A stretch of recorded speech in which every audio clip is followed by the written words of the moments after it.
Así que te pido que abras las escrituras en Deuteronomio, amén, aleluya. Libro de Deuteronomio, amén, aleluya, 4. Deuteronomio 4, 1 y 2 solamente vamos a leer, amén. Cuando lo tengas puedes glorificar el nombre del Señor, amén. Amén, gloria a Dios. Deuteronomio 4, 1 y 2. Vamos a leerlo unidos, amén. ¿Ya lo tenemos? ¿Ya lo tenemos todos? Amén. Gloria a Dios. Si lo puedes hacer de pie por respeto a la palabra de Dios, vamos a leerlo unidos. Dice así la palabra de Dios, en el nombre de nuestro Señor Jesucristo. Ahora pues, oh Israel, unidos hermanos, oye los estatutos y decretos que yo os enseño, para que los ejecutéis y viváis y entréis y poseáis la tierra que Jehová, el Dios de vuestros padres, os da. No añadiréis a la palabra que yo os mando, ni disminuiréis de ella, para que guardéis los mandamientos de Jehová vuestro Dios, que yo os ordeno. Ocupa tu lugar un momento. ¿Ven? Fíjate, vamos a enfocarnos en este versículo 2. No añadiréis a la palabra que yo os mando, ni disminuiréis de ella, para que guardéis los mandamientos de Jehová vuestro Dios, que yo os ordeno. Estamos celebrando durante este mes el mes de la Biblia, el mes de la palabra de Dios, de la Escritura, que ha revolucionado al mundo, que ha cambiado. Amén. Gloria a Dios. Que ha cambiado la vida de muchas personas, que ha venido a ser parte importante de nuestra liturgia, parte importante de nuestra doctrina, nuestra única regla con la que nos medimos tú y yo, amén. Porque conocemos que la palabra, dice la misma palabra, es palabra viva. Y Jesucristo es la propia palabra, amén, gloria a Dios. Hace 15 días hablábamos acerca de un poco de los libros deuterocanónicos. Vamos a entrar hoy a ese tema. No voy a leerte todo el estudio que traigo porque es bastante extenso, ni tan grande ni tan corto. Son aproximadamente unas 13 páginas, son unas 11 de solamente pura lectura. Y les voy a proporcionar este estudio a través de la página de WhatsApp de la iglesia para que tú lo puedas leer con detenimiento, pero vamos a leer partes específicas, vamos a leer partes importantes acerca de los libros apócrifos, de los libros deuterocanónicos externos que agregó la mal llamada Iglesia Católica. Pero vamos a primero esta parte. Si dice, no añadiréis a la palabra que yo os mando, ni disminuiréis de ella, para que guardéis los mandamientos de Jehová vuestro Dios, que yo os ordeno. Amén, gloria a Dios. Entonces, ¿por qué estos libros, sí, a los que le añadieron la Iglesia Católica o aquellos otros libros que se añadieron en el Antiguo Testamento? El Nuevo Testamento está prácticamente idéntico que el de nosotros, pero ellos añadieron al Antiguo Testamento, ¿sí? ¿Y por qué no son considerados canon sagrado? ¿Por qué no son considerados canónicos estos libros? Y los libros del Antiguo Testamento sí son considerados. Recordemos que la palabra de Dios, en primer lugar, ellos no la hicieron, porque ellos se jactan de decir que ellos hicieron la Biblia. Nosotros hemos tenido estudios, hemos tenido enseñanzas donde hablamos que la palabra se originó de manera orgánica. No fue diseñada ni le pertenece a nadie. La palabra de Dios es para todo aquel que la quiera. Entonces no es de autoría de nadie porque la entregó nuestro Dios, amén. pero tampoco descendió del cielo, no cayó el libro ya hecho, o los papiros no cayeron del cielo a la tierra. ¿Sí? Recordemos que la palabra le fue entregada a los judíos. La palabra de Dios, ellos conservaban los papiros originales, ¿sí? Los papiros más antiguos. La Iglesia Católica hoy se jacta de decir que ellos tienen los originales. No es cierto. En ningún lado se tienen los papiros originales, en ningún lado. Solamente se tienen las transcripciones, la copia de los códex, de muchas cosas. Pero hoy, en la actualidad, hermano, déjame decirte que no hay escritos originales acerca de la palabra de Dios, solamente son copias. Son copias.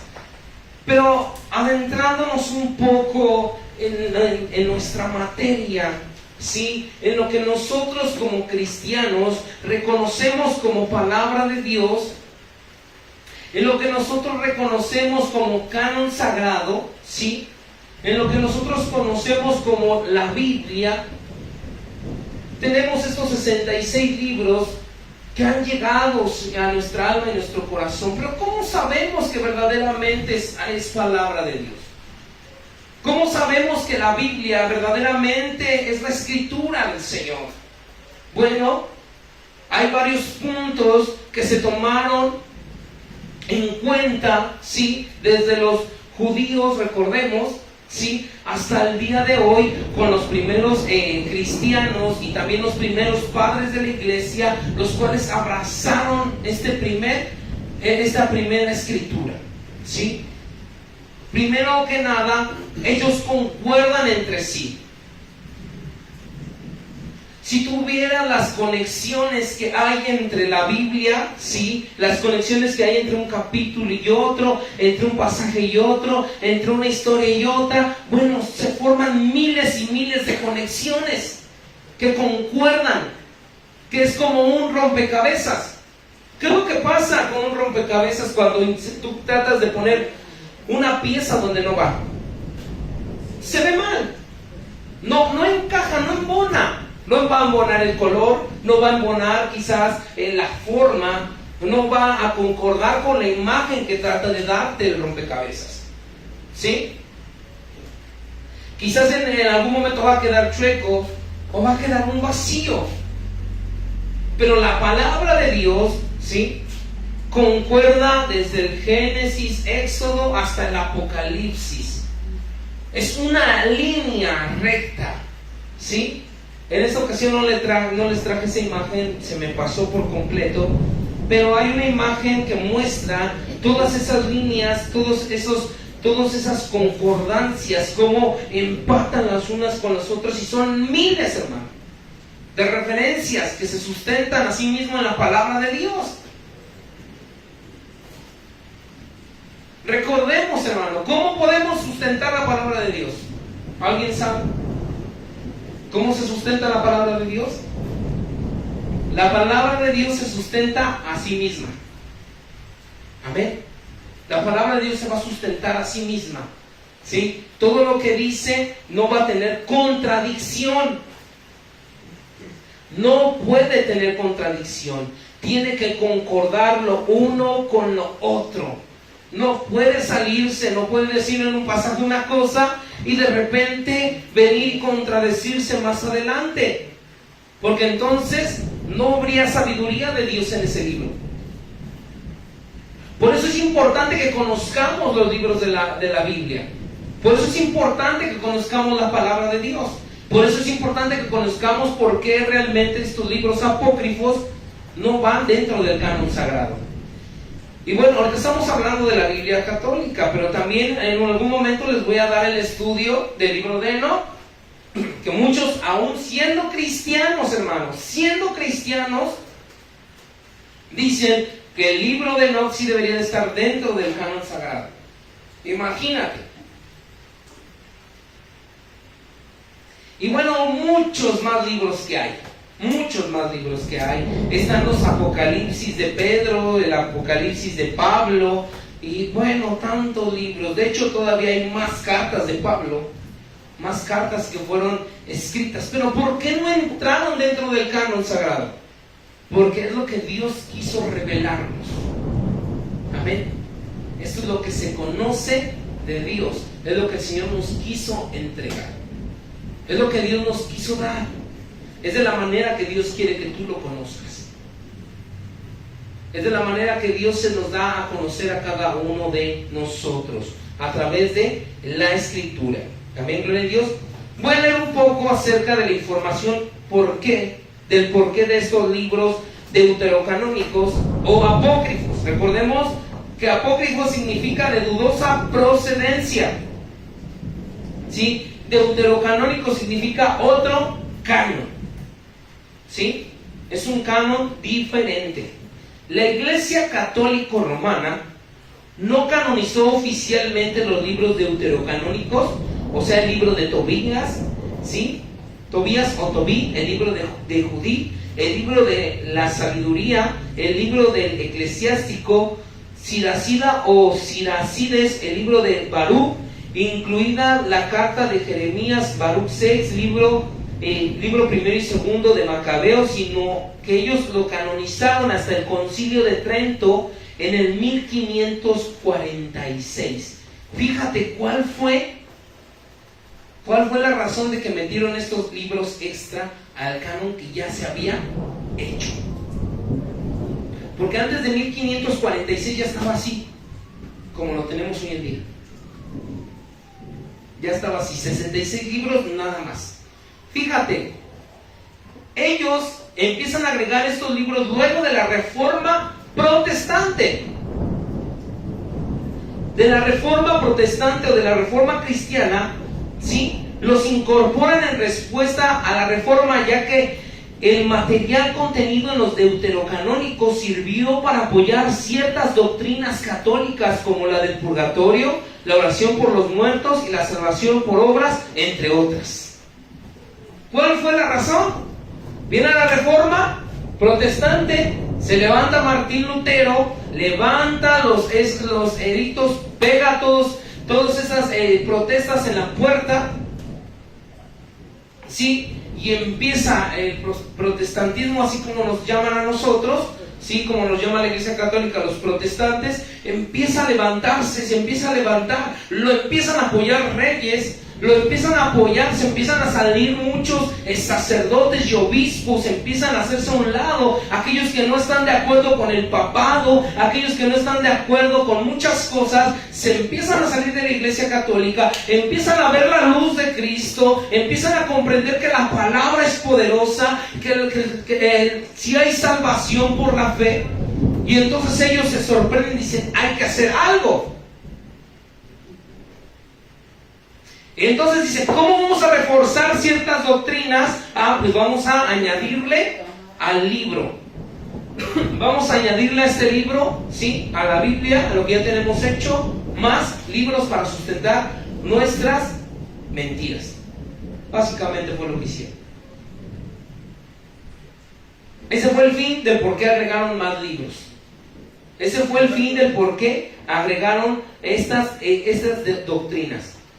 Ninguno de estos está escrito en hebreo, que solo fue usado por escritores e historiadores inspirados del Antiguo Testamento. Ninguno de estos libros, los deuterocanónicos o los apócrifos, fueron escritos en hebreo. Fueron escritos en otros idiomas, sí, pero todo el Antiguo Testamento fue escrito en hebreo, sí. Es una de las partes por las que no concuerdan. Porque no fue escrito en hebreo, sino fue escrito en otros idiomas. Estos libros nunca fueron reconocidos como sagrados, ¿sí? No fueron reconocidos como escritura sagrada, ¿sí? Por el pueblo judío y la iglesia primitiva, y por lo tanto nunca fueron aprobados por estas comunidades. No fueron considerados libros sagrados durante los primeros 4 siglos de la iglesia cristiana, y ni siquiera fueron discutidos. Nadie los tomaba en cuenta. Fueron tratados con mucho cuidado por los judíos, sí fueron vistos con cuidado, pero por importancia histórica, no como libros inspirados, ¿sí?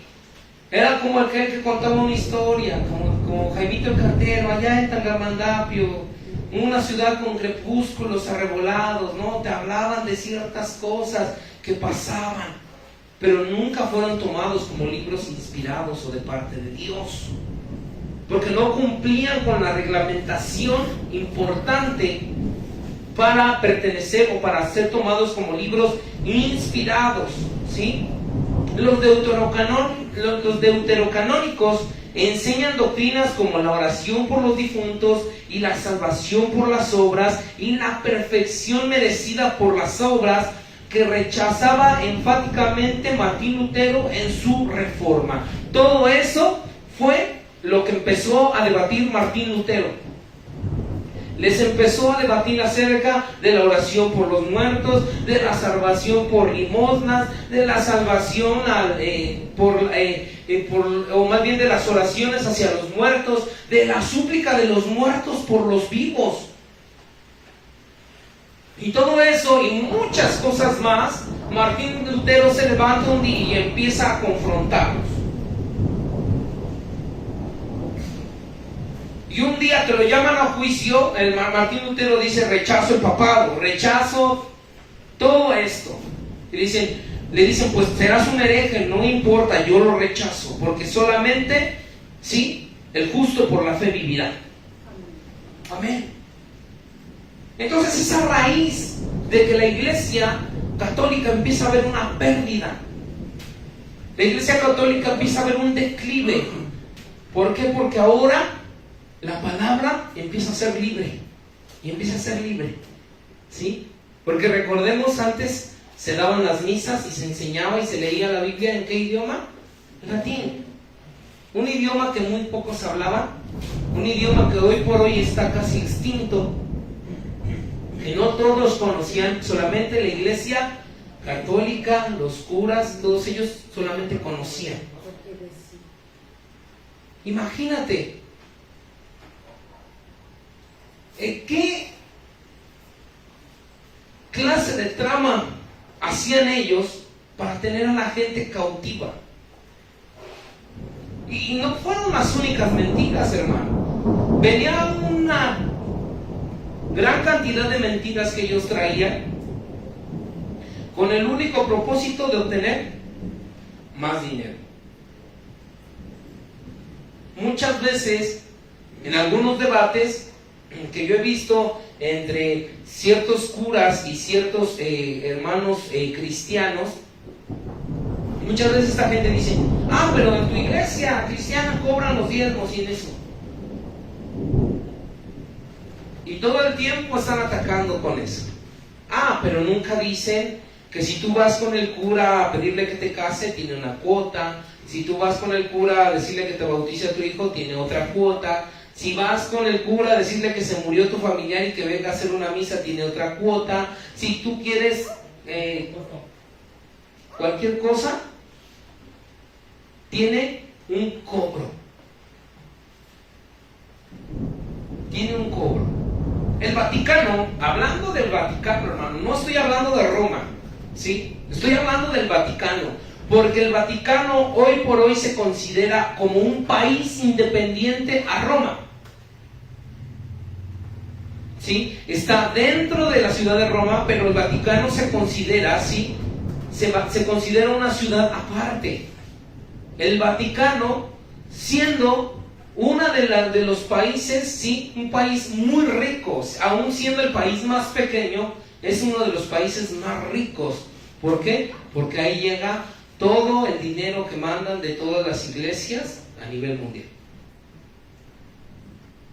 Es más rico que muchos países de aquí, de Latinoamérica, de países grandes.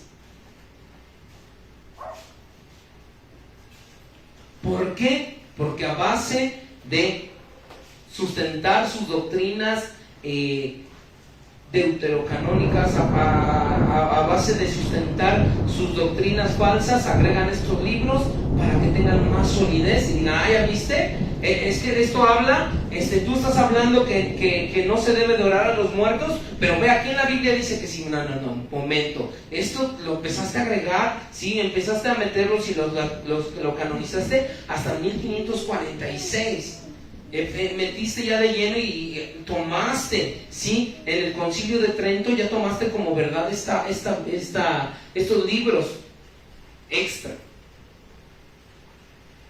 Pero realmente nunca fueron palabra de Dios. Nunca fueron palabra de Dios. Entonces debemos aprender a reconocer y defender la palabra de Dios tuya. Yo les preguntaba el otro día, ¿cuántos han leído por lo menos una vez la Biblia completa? Por lo menos una vez, hermano. Por lo menos una vez que te hayas metido a leer la palabra de Dios completa. Que digas, diario voy a leer. Diario. Si tú lees diario de 3 a 5 capítulos, vas a avanzar, hermano. Pero realmente leerla, entenderla, lo que está diciendo, ponerle atención. ¿Y qué crees? Que ese es un hábito bien hermoso, leer la palabra de Dios. Trabajas en tu comprensión, trabajas en tu lectura. La palabra de Dios viene a hacer cosas maravillosas en tu vida. Encuentras lecciones de vida, hermano. Pero desafortunadamente tenemos cifras alarmantes. Cifras alarmantes dentro de la iglesia. Entre el 80 y 90% de las iglesias, ¿sí?, de los miembros de iglesia, no leen su Biblia solamente hasta que llega el día del culto. Solamente ese día. Solamente leemos una partecita, igual ya se acabó y listo. Me pregunto, hermanos, ¿alguna vez ha salido de un culto como este, donde te dieron un estudio sobre alguna cuestión en específico, donde el pastor, el predicador dijo algo que no te quedó bien claro y tú fuiste a la escritura y dijiste, bueno, tengo que entender y voy a estudiar y voy a ver qué trató de decir, o si es correcto lo que me están enseñando? ¿Alguna vez lo has hecho? O a veces solamente somos oidores y oímos y recibimos todo lo que nos habla. Es el que aquí está enfrente, aunque no debería de tener error, es humano. Yo te lo puedo decir así, hermano. Sí. El pastor que a ti te guste, Armando Alduzzi, tiene errores, hermano. Ha hecho predicaciones con graves errores, tremendos errores, y no deja de ser siervo de Dios, porque también es hombre que falla. Si yo te pregunto un error de predicación de Armando Alduzzi, va a saltar luego alguno, ¿sí? Que nos vamos a casar y que vamos a poder tener mujer en el milenio, que Cristo viene en septiembre. Él lo decía. Gigi Ávila, hermano. ¿Cómo crees que Gigi Ávila? Sí, hermano. Aunque no lo creas, también llegó a tener errores al predicar. Los grandes predicadores, Luis Palau, Billy Graham, llegaron a tener errores, sí, porque eran humanos, porque eran hombres, y aunque no debería de ser, pero estamos revestidos de esta carne.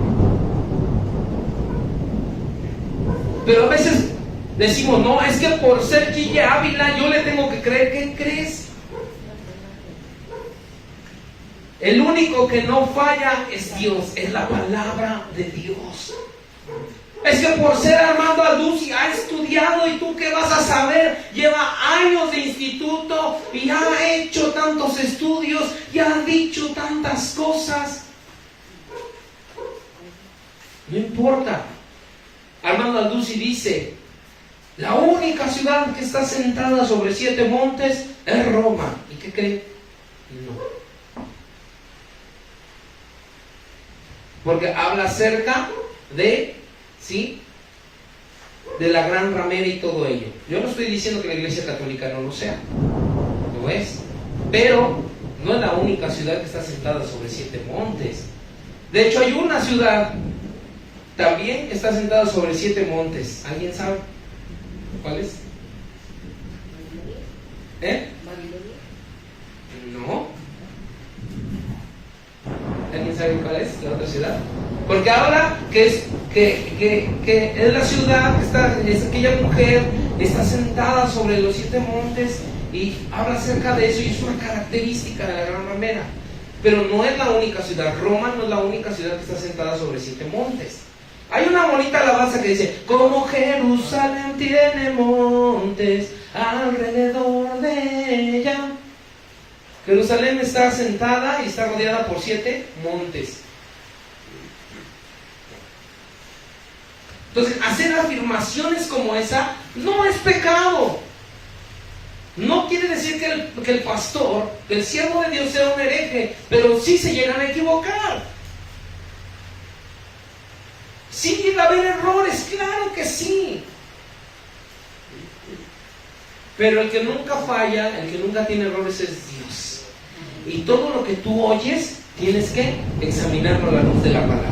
Examinarlo, a ver, Señor, ¿es verdad lo que dice? ¿Es verdad lo que me están hablando? ¿Sí es cierto lo que me están diciendo? ¿Es cierto lo que me están enseñando? ¿Sabes que por ahí me quedó una duda? Por ahí me quedó alguna pregunta. A lo mejor no se la pude hacer el pastor o no me la pudo contestar, pero yo voy a profundizar, voy a leer. Mire, pastor, el otro día usted dijo esto, pero según yo es esto. ¿Lo podemos platicar? ¿Me lo puede explicar? Yo entendí mal, estuvo mal lo que yo busqué. ¿Qué hay?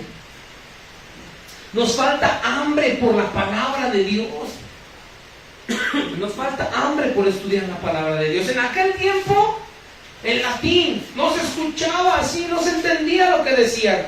Y ahora que es abierta, ahora cuando el Señor permite que se levanten hombres como Martín Lutero para que liberen la palabra de Dios, para que la distribuyan, la palabra de Dios, entonces nos encontramos con otro panorama donde había un nivel de analfabetismo en el mundo muy grande, donde nadie sabía leer ni escribir. Entonces vuelve el Señor a levantar ahí a los protestantes, a los cristianos evangélicos, y empiezan a fundar escuelas para enseñarle a la gente analfabeta a leer y a escribir. ¿Por qué? Porque ahora, sí, el cristiano acerca la palabra de Dios al pueblo, pero si no sabe leer, ¿cómo la va a comprender? Entonces el Señor permite que entren cristianos, ¿sí? Mucha de la iglesia que se levantaba, que sí tenía conocimiento, levantan escuelas, hermano. Y empiezan a enseñar en los templos el A, B, C, D, F, G. Y ahora se tiene acceso completo a la palabra de Dios. Se tiene acceso a la palabra de Dios. Pero ahora no hay interés a veces por leer. Gloria a Dios. Y a veces no hay interés por leerla. Surgen algunos problemas. Los papiros son muy difíciles de usar. Los papiros sí se maltratan. Están enrollando y desenrollando los papiros. Se maltrata. Surge algo llamado imprenta por la necesidad de crear este libro. Gracias a este libro es que hoy en día tenemos imprenta. Tus libros de texto gratuito de la escuela, los libros que podemos tener por todos lados, ¿sí? Estos otros tipos de Biblia, toda la imprenta, toda la movilización de imprenta es creada gracias a la palabra de Dios, por la necesidad de tener una mejor manera de transportar este libro sagrado. O sea, la palabra de Dios hizo una revolución tan grande en el mundo, hermano, que tú y yo tenemos un tesoro entrañable entre nuestras manos. Gracias a la palabra de Dios es como hoy podemos tener este tipo de libros. Que ahora no andamos con un rollito y con otro rollito y desenredando y enredando y ahora busca de esto, no, ahora solamente, vamos a buscar, así solamente. Ahora ya no tenemos que buscar rollo por rollo, papiro por papiro y no. Gracias a Dios, sí, se inventa la imprenta para imprimir la palabra de Dios. El libro más vendido a nivel mundial en todos los tiempos. El libro más impreso a nivel mundial. No hay otro libro que lo supere. El único que apenas y lo iba a alcanzar es otro libro cristiano. El progreso del peregrino. Es el segundo libro más vendido a nivel mundial, El progreso del peregrino, y es un libro cristiano también. Fíjate, qué bendición, hermano, tenemos en nuestras manos. Y nosotros como cristianos nos captamos de tener la verdad, creemos tener la verdad en la palabra de Dios, pero muchas veces, ¿qué hacemos? Nos alejamos de la verdad. No lo leemos, no nos detenemos. El día que te encuentres a alguien que necesite la palabra de Dios,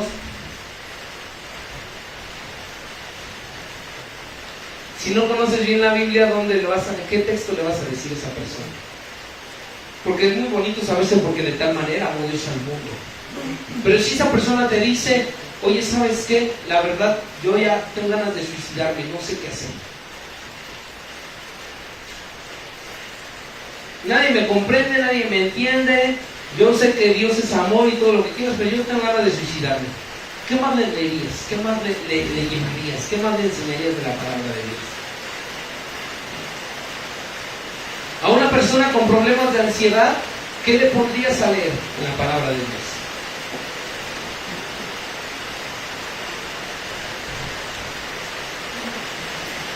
Es que es importante conocer la palabra de Dios. Es importante sumergirse en la palabra de Dios. Tú y yo debemos de conocerla, ¿sí? Enamorarnos de este libro sagrado, enamorarnos de la palabra de Dios. Tanta necesidad que tenemos, hermano, para no ser engañados. Ahora este hombre que sale, llamado Jonathan Mesa, que dice, Dios se manifestó, y el Espíritu Santo se manifestó en forma de mujer, y te lleva y te enseña parte de la Escritura y te dice, mira, aquí dice y aquí habla y aquí. ¿Cómo tú debatirías con esa persona? Cuando te diga, no, es que es Madre Espíritu Santo, ¿qué le dirías tú? ¿Con qué versículo le enseñarías su error? ¿De qué manera le enseñarías que está mal? Sí, porque todas esas doctrinas se están levantando, hermano. Y nuestra defensa va a ser la palabra de Dios. La palabra de Dios. Está ahí por ahí otra mujer que se dice llamar Cristo Lisbeth.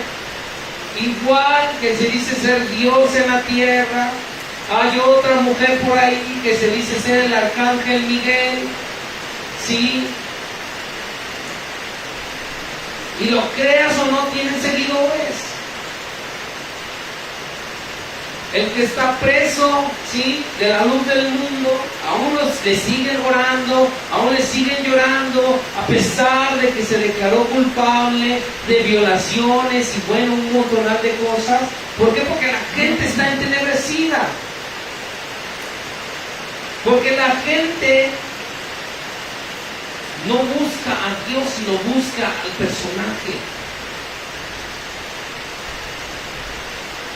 Se levantan pastorlatrías, ¿sí?, se hacen idólatras de sacerdotes, siguen solamente a las masas, pero no siguen la palabra de Dios.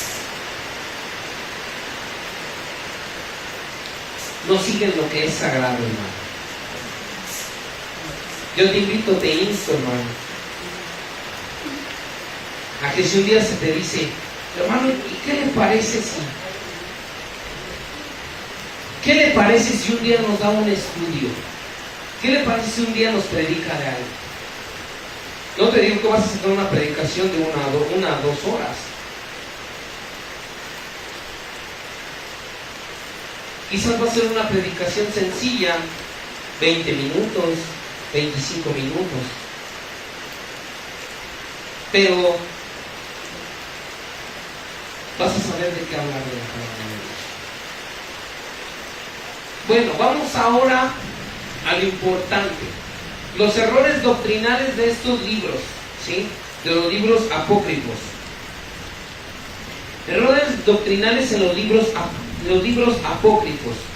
Al analizar los escritos apócrifos, pueden detectarse fácilmente los errores históricos y geográficos. Sin embargo, eso no es lo más peligroso de esta literatura. Una cantidad seria de errores doctrinales yacen dentro de las páginas de estos libros que pueden conducir al error espiritual a sus lectores, si estos se consideran libros como inspirados y fuentes de dogma. Hay peligro en estos libros. A continuación, enlistaremos las doctrinas que se asoman o que se revelan en estos escritos. Número 1, vamos a ver las evocaciones mágicas y supersticiones de estos libros. En Tobías 6, 5 al 8 dice: el ángel añadió, abre el pez, sácale la hiel, el corazón y el hígado, y guárdatelos y tira los intestinos, porque su hiel, su corazón y su hígado son remedios útiles. El joven abrió el pez y tomó la hiel, el corazón y el hígado. Asó parte del pez y lo comió, solamente el resto, salando el resto. Luego continuaron su camino, los dos juntos, hasta cerca de mediodía. Preguntó entonces el muchacho al ángel: hermano Azarías, ¿qué remedios hay en el corazón, el hígado y la hiel del pez? Le respondió: si se quema el corazón o el hígado del pez ante un hombre o una mujer atormentados por un demonio o un espíritu malo, el humo ahuyenta todo mal y se hace desaparecer para siempre. O sea, con el humo que produce el hígado y la hiel, se echa fuera un demonio. Según en Tobías. ¿Tú qué dices? ¿Será cierto o será mentira? Ni Jesús, ni Pablo, ni ningún otro discípulo neotestamentario jamás hizo uso de ni siquiera recomendó semejante poción para ninguna clase de mal de ojo, ni para echar fuera a los demonios para siempre. ¿Qué dice, hermanos? Ayúdenme, hermano Isaac. Hechos 3. Hechos 3, del 1 al 8.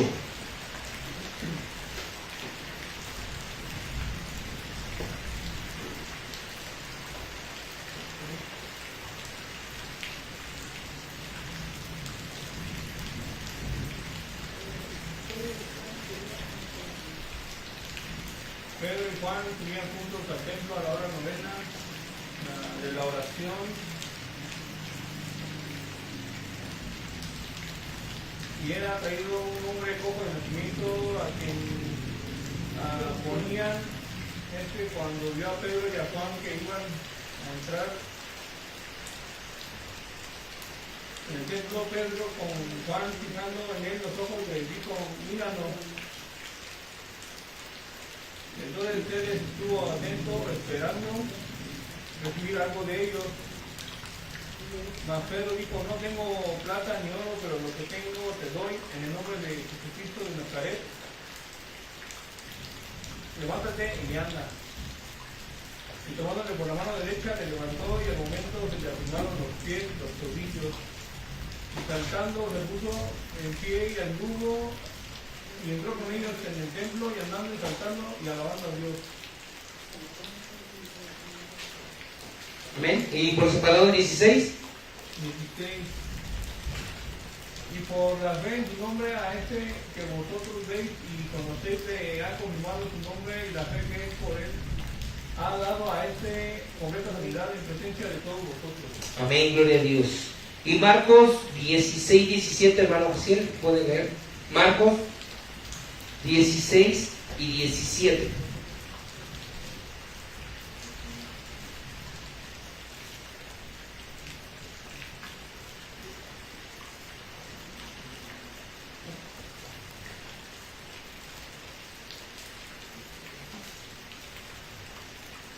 señales seguirán a los que creen. En mi nombre echarán fuera demonios, hablarán nuevas lenguas. ¿Quién nos dijo eso? Nuestro Señor Jesucristo. ¿En qué? En mi nombre.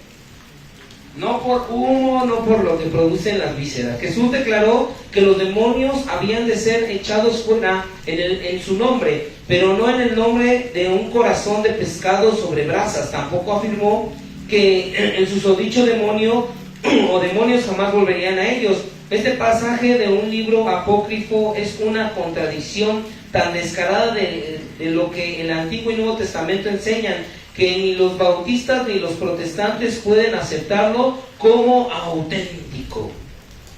No se puede aceptar como auténtico.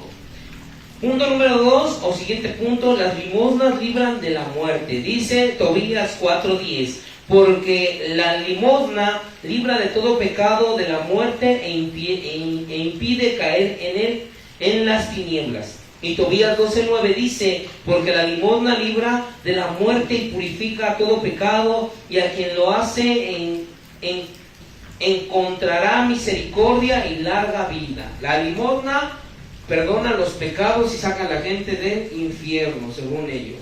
La Biblia enseña que sin derramamiento de sangre no se hace remisión, y que la sangre de Jesucristo, su Hijo, nos limpia de todo pecado. Solamente la sangre de Cristo limpia de todo pecado. No hay limosnas, no hay confesiones, no hay quien pueda librar del pecado. Sí, solamente la sangre que fue derramada de nuestro Señor Jesucristo. La limpieza de los pecados se consigue únicamente mediante la sangre de Jesucristo, a través de confesión, no a través de dar limosnas. Y confesar es con tu boca que Cristo es el Señor. Amén. Si creyeres en tu corazón que el Señor me levantó de los muertos, ¿sí? Aquel eunuco pregunta, ¿y aquí agua? ¿Quién impide que yo sea bautizado? Amén. Confiesa con su boca que Jesucristo es el Señor, y los pecados te son perdonados. El Señor Jesucristo, cuando le llevan a aquel enfermo, pone sus manos y le dice, tus pecados te son perdonados. Y empiezan a murmurar y empiezan a hablar ahí. Empiezan a decir, ¿quién es este que hasta perdona pecados? ¿Quién se cree? Este está blasfemando, es un hereje porque está perdonando pecados. Y el Señor, conociendo lo que había en sus pensamientos y en su corazón, les dice, ¿qué murmuráis? Se están alarmando porque les digo, tus pecados te son perdonados. Pues para que vean que el Hijo del Hombre tiene toda potestad, que es más fácil decir, tus pecados te son perdonados, o toma tu lecho y vete. Pues para que vean que el Hijo del Hombre tiene toda potestad, le digo a ti, toma tu lecho, levántate y vete. Y el hombre se puso de pie. Tenía toda autoridad de perdonar pecados y de sanar enfermos. Punto final. Solamente de Cristo es el poder, de nadie más, ni de ningún hechizo de ninguna forma. El dinero como una ofrenda por los pecados de los muertos. Segunda de Macabeos 14:43 dice, después de haber reunido entre sus hombres cerca de 2,000 dracmas, los mandó a Jerusalén para ofrecer un sacrificio por el pecado de los muertos, obrando muy hermoso y noblemente, pensando en la resurrección. Imagínate, hermano. Y ahora, oraciones por los muertos para salvación. Segunda de Macabeos 12:42 y 43 dice, y rezaron al Señor para que perdonara totalmente ese pecado a sus compañeros muertos. El valiente Judas exhortó a sus hombres a que evitaran en adelante tales pecados, pues acababan de ver con sus propios ojos lo que sucedía a los que habían pecado. El 43 dice, efectuó entre sus soldados una colecta, y entonces envió hasta 2,000 monedas de plata a Jerusalén, a fin de que allí se ofreciera el sacrificio por el pecado. Todo esto lo hicieron muy bien, inspirados por la creencia de la resurrección. Oraron por los muertos que habían muerto por un pecado, imagínate. La enseñanza de que los hombres en el infierno o purgatorio pueden ser perdonados o librados del sufrimiento mediante las oraciones de sacerdotes a quien se les pagan honorarios especiales, es errónea y contradice a la plena enseñanza de la Biblia. Cuando los hombres van al infierno, ninguna suma de dinero ni cantidad de oración jamás pueden efectuar su salida. El estado o condición espiritual de uno en el momento de su muerte permanecerá igual durante toda la eternidad. Por eso dice la palabra de Dios: mientras hay vida hay esperanza. Mientras hay vida, porque ya muerto, el que se fue al infierno no va a salir de ahí, más que para el juicio y el lago de fuego. Y el que fue salvo, gloria a Dios. Por eso dice aquella hermosa alabanza: y si vivimos, para Él vivimos, y si morimos, para Él morimos. Sea que vivamos o que muramos, ten cuidado, hermano. Tú puedes ser digno de decir: somos del Señor. No hay de otra. No hay dinero, ni rezos, ni oraciones. Solamente lo único que se hace ahí es engordar el bolsillo del sacerdote y de la Iglesia Católica. Solamente se hace eso. Y una de las peores herejías, la aceptación del suicidio como algo honroso. Fíjate, dice en 2 de Macabeos 14, 41 y 43: estaba la tropa a punto de apoderarse de la torre de su casa, forzando la puerta de entrada y dada ya la orden de prenderle fuego, Racías, estando para ser apresado, se echó sobre su espada, prefiriendo morir noblemente antes que caer en manos de criminales y recibir ultrajes indignos de su nobleza. Mas como a causa de la precipitación no hubiera acertado a matarse y las tropas invadieron ya la casa, resueltamente corrió al muro y virilmente se arrojó encima de las tropas. Fíjate, como no se mató, todavía se aventó para matarse bien. Pero fíjate, se aventó noblemente para quitarse la vida. Y después más abajo dice, corrió al muro y virilmente se arrojó. Entonces, ¿qué muestran como algo honroso el suicidio? Por eso cuando hay jóvenes, cuando hay personas que se suicidan, el sacerdote dice que todavía hay esperanza de que se salve, solamente pagar la limosna y todo ello. Sabemos que eso no es así. Esta descripción de la virtud del suicidio es básicamente pagana en su concepto y del todo contradictoria en la enseñanza bíblica tocante a quitar la vida. El homicida es condenado en la escritura desde el Génesis 4:10 hasta el Apocalipsis 22:20. Ninguna persona conforme a las escrituras se justifica más en quitarse su propia vida en quitarle a la otra persona. El suicidio es pecado por parte de cualquier persona mentalmente sana. El suicidio, ¿sí? O más bien el homicidio, ya sea que tú atentes contra tu vida, estás siendo un homicida, ¿sí? Si tú te suicidas, eres un homicida, o si matas a alguien, sigue siendo pecado, ¿sí? No hay nada que salve a la persona que se ha suicidado. No hay esperanza, hermano. Ni porque se colgó y en el momento que se colgó, es que a lo mejor es Diosito bien grande, quizás en el último segundo. No, hermano, ahí no hay vuelta atrás. Si una persona se suicidó, está en el infierno y punto. No hay de otra. El purgatorio y la posibilidad de la salvación. Sabidurías 3, 1 al 4. Todas las almas en el purgatorio han muerto en el amor de Dios y ciertamente estarán en el cielo, pero todavía no tienen suficiente pureza y santidad para ver a Dios. Y la misericordia de Dios les proporciona un lugar y tiempo para limpiamiento y preparación. O sea, ¿qué quiere decir esto? Que en el purgatorio vas a purgarte, vas a limpiarte y ya después subes para el cielo. Pero pues somos muy hábiles, ¿sí? Si cae la monedita al fondo, te limpias más rápido. Si cae el dinero al fondo, pues también te vas a limpiar más rápido. Entonces, entre más dinero des, más rápido va a salir tu familiar del purgatorio, porque ahí está purgando sus penas. Imagínate. Pero pregúntale a un sacerdote, ¿y cómo sabemos que está en el purgatorio, padre? Ah, no, eso no lo sabemos. Solamente Diosito donde lo quiso poner, pero ¿qué tal si sí está? Pues tú échame tu monedita. Qué conveniente, ¿no? ¿Qué manera tan conveniente de obtener dinero? Si nos equivocamos de profesión, deberíamos haber sido sacerdotes. Imagínate.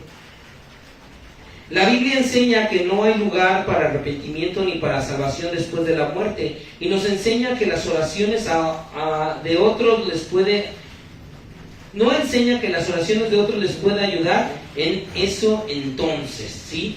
A ver, ayúdenme a buscar Hebreos 9:27, por favor.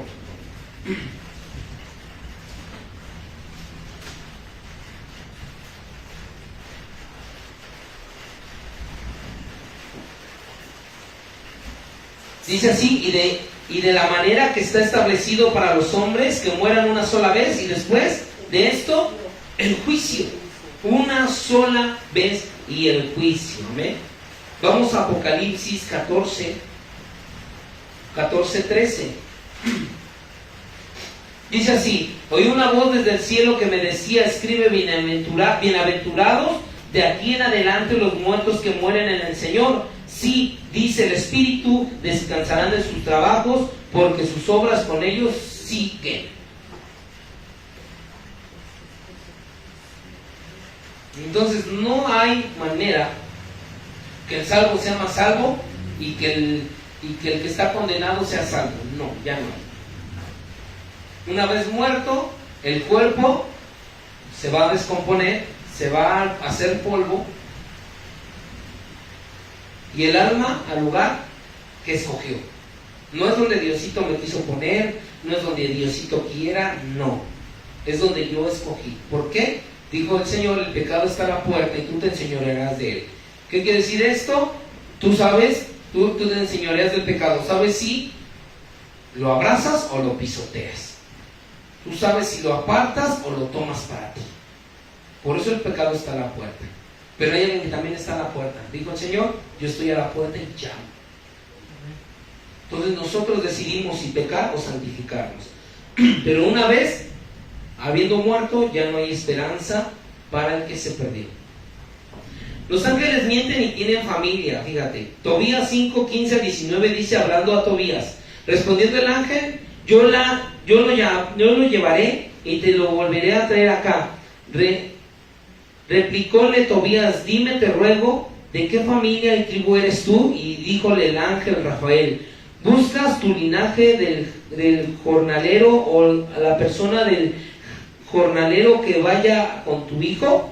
Mas por no ponerte en cuidado, yo soy Azarías, hijo de Ananías el grande. Respondió Tobías, tú eres de una familia, eres una gran familia, ruégote que no te ofendas de que haya querido saber tu linaje. Bueno, es una mentira porque los ángeles no pueden tener familia. ¿Sí? Son dos mentiras ahí.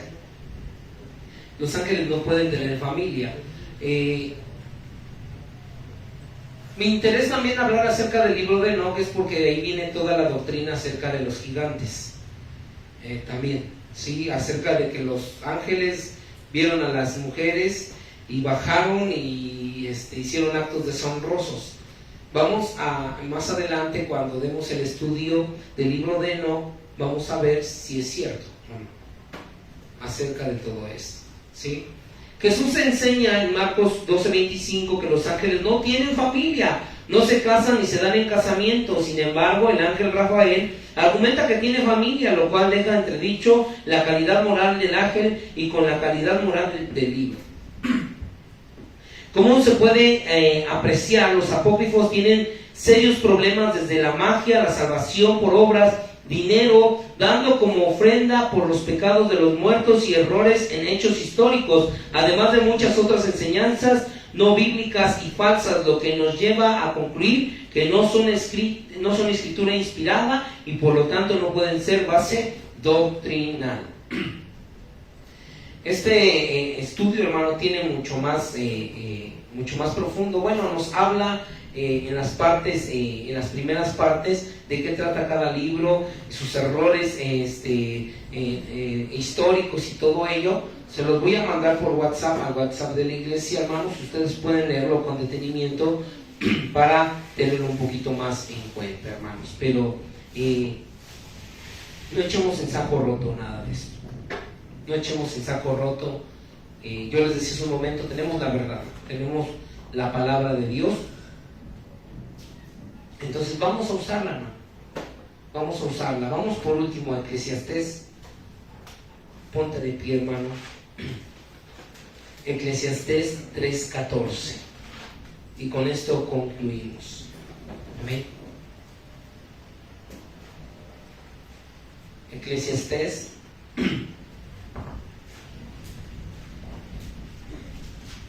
gloria a Dios.